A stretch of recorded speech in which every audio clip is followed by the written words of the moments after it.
In financial history, there are moments when the market stops behaving like a machine and starts behaving like a crowd.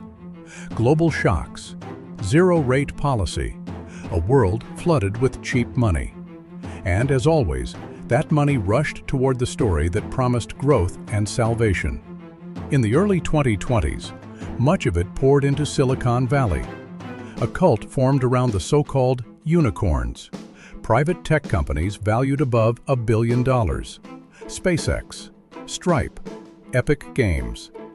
Every day brought another headline about overnight fortunes, former students, small teams, founders who became billionaires before the rest of the world had even learned their names. And for countless people watching from the sidelines, the same question kept resurfacing. Why not me? That question is more powerful than it looks. Because once the goal becomes not missing out, caution becomes optional. In the race for returns, skepticism faded. Critical thinking gave way to belief. It was the perfect environment for predators.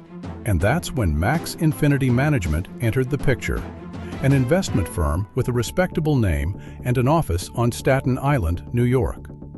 According to prosecutors, Max Infinity raised more than $65 million from private investors through aggressive telephone sales.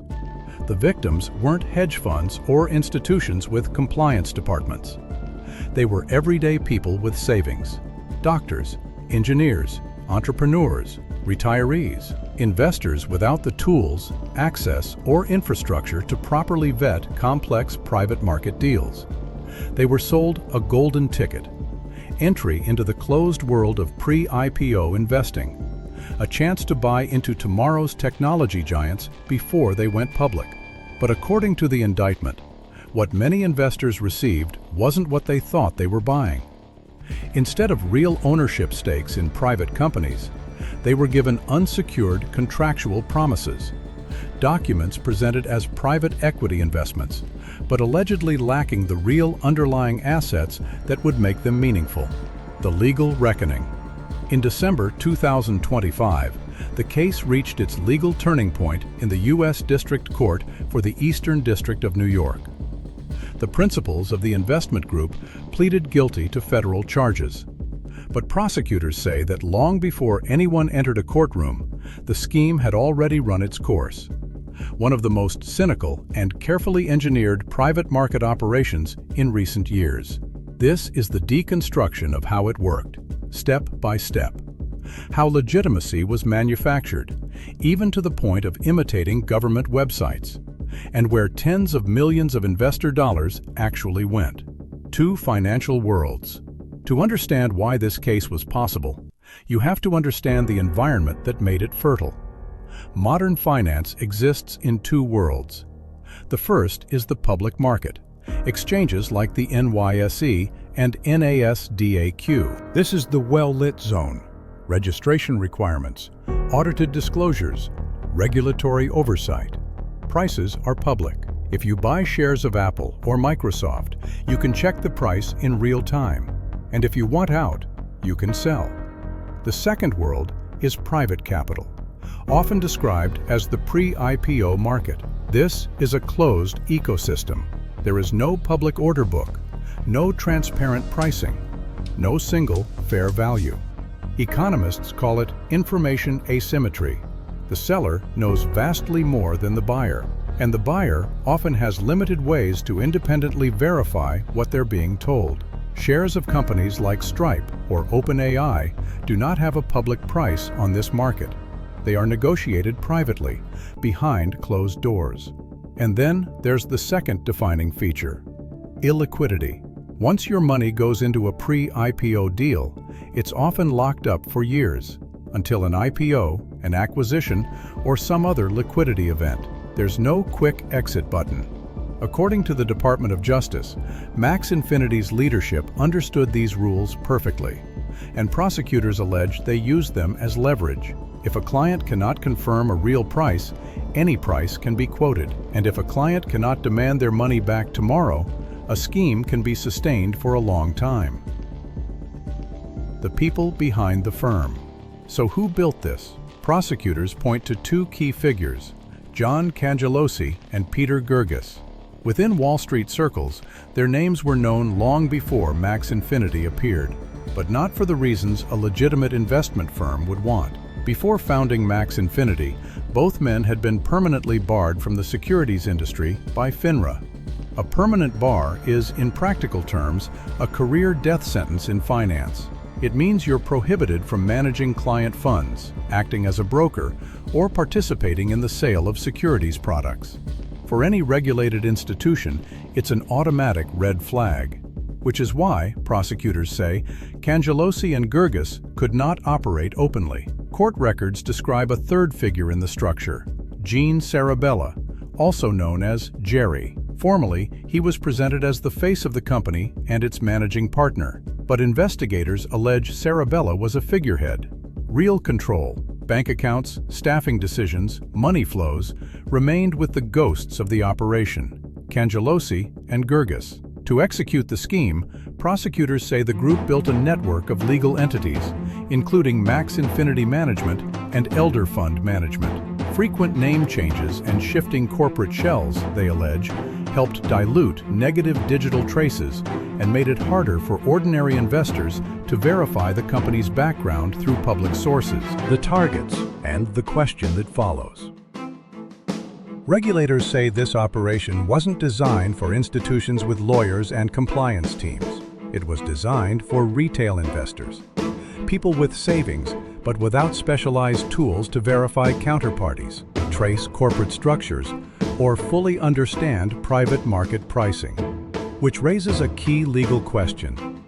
How did ordinary investors, including retirees, end up inside deals that are legally restricted in the first place? The accreditation trap. By design, the U.S. pre-IPO market is not open to the general public.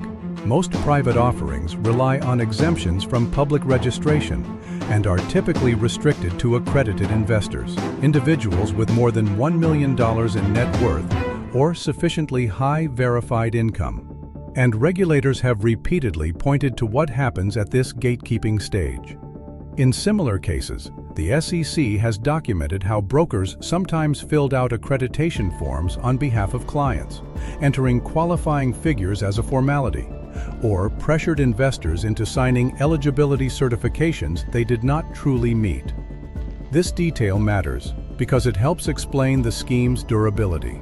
It explains why many victims did not go to law enforcement the moment things began to feel wrong, even when payments were delayed or communication stopped. A silence trap takes hold. First, fear. The realization that a document was signed that may contain false information, and the feeling that you're no longer just a victim, but someone who could be accused of breaking rules. Second, shame. Admitting to family and friends that you were persuaded to wire a large sum into a questionable deal is psychologically brutal. And finally, the most dangerous stage, the illusion that it's still recoverable. Prosecutors allege sales staff continued to reinforce hope, promising that an IPO or liquidity event was imminent, delaying the moment when investors fully accepted the loss. The boiler room machine. The sales operation itself followed what the industry calls a boiler room model. Dozens of agents, overseen by sales leaders Enrico Carini and Kanner Otar, made thousands of calls a day. Why phone calls? Why not email? Because the phone is a pressure weapon. It creates instant social contact. It leaves fewer clean paper trails. And it lets the salesperson read the target in real time. Tone, pauses, hesitation, and adjust tactics instantly. Investigators noted a striking detail in the seized call scripts, a prohibition on pauses. In this context, sales scripts are not casual talking points. They are step-by-step dialogue blueprints, pre-written psychological responses to predictable objections. It's too expensive. I need time to think. I don't have time. The purpose is simple. Keep the person talking until the money is transferred. In many comparable cases, the SEC and prosecutors have emphasized that sales staff were trained to prevent a pause, discouraging investors from consulting lawyers, talking to family members, or verifying information independently. Phrases like, "This opportunity closes today," "The window is only open for an hour," or "Lawyers don't understand venture investing," aren't just lines. They are isolation tools designed to force a decision under stress, not analysis. 4 core tactics. Prosecutors and regulators describe 4 core tactics. First, fees. Clients were told, "No upfront commissions. We only earn a percentage of your profit after the IPO." It sounds like aligned incentives. It's designed to disarm suspicion. Second, inventory. Salespeople claimed the firm already held large blocks of shares purchased at a discount.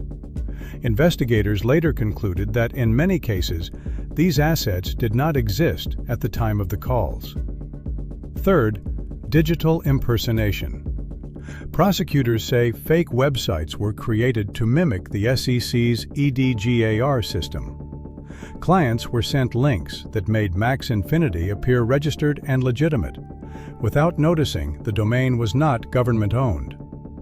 Fourth, fund security. Investors were told their money would be placed in protected escrow accounts. FBI financial analysis, prosecutors say, showed funds were deposited directly into operational accounts controlled by the organizers. That meant immediate access to investor money through commingling, mixing client funds with company funds. The math behind the profit. How does a firm claim no upfront fees and still extract revenue immediately? According to regulators, the answer is in the math. Based on figures in court filings, consider a simplified example. An investor wires $100,000. The firm purchases an asset with a real market price of $10 per share. But the confirmation sent to the client lists $19.50 per share. The SEC alleges these transactions involved undisclosed markups, price inflation not revealed to investors. In some instances, the spread reached 95%. Translated into practical terms, out of every $100,000, only about $51,000 actually purchased assets. The remaining $49,000 was extracted immediately as revenue. And part of that margin, prosecutors allege, was used to fuel the machine.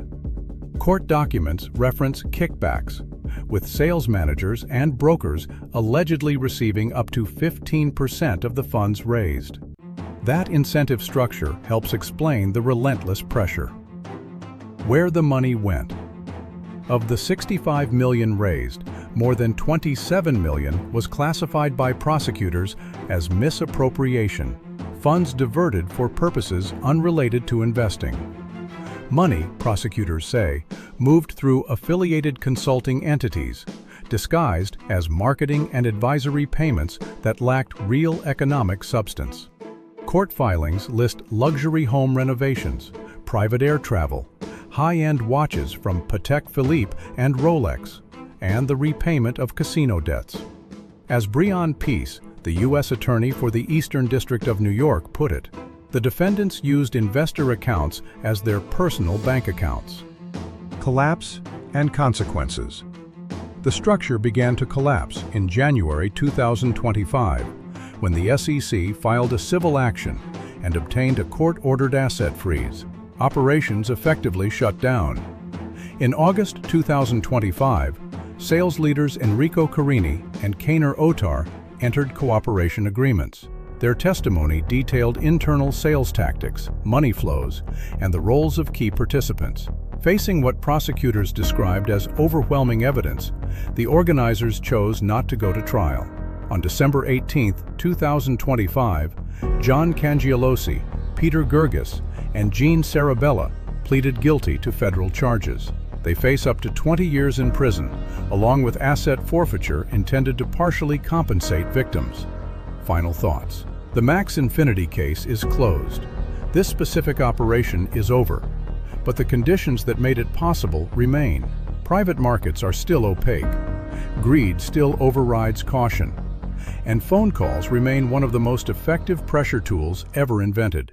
Many elements of these schemes live in a gray zone, between unethical and outright illegal. That ambiguity allows them to persist for years. So how do you protect yourself? 3 basic steps. Verify credentials. Use FINRA Broker Check. It's free and takes less than a minute. This may be the most dramatic part of the entire story. The red flags were in plain sight. 60 seconds could have saved millions. If the person selling you an investment product is supposed to be registered but isn't in the FINRA database, that is an immediate stop signal. A disciplinary history, especially a permanent bar, should end the conversation on the spot. Second, demand price transparency. Ask for written disclosure of any markup. Legitimate brokers can provide it. Evasive answers are a warning sign. Third, follow the money. Find out who the custodian is. Assets should be held by an independent financial institution, not the seller or its affiliates. Fraudsters don't sell stocks. They sell the dream of easy wealth. And the only way not to overpay for that dream is to pause, verify, and think, coldly, calmly, and with the phone call already ended. Your vigilance and skepticism are your strongest allies. Analyze documents. Follow the money. Protect your capital.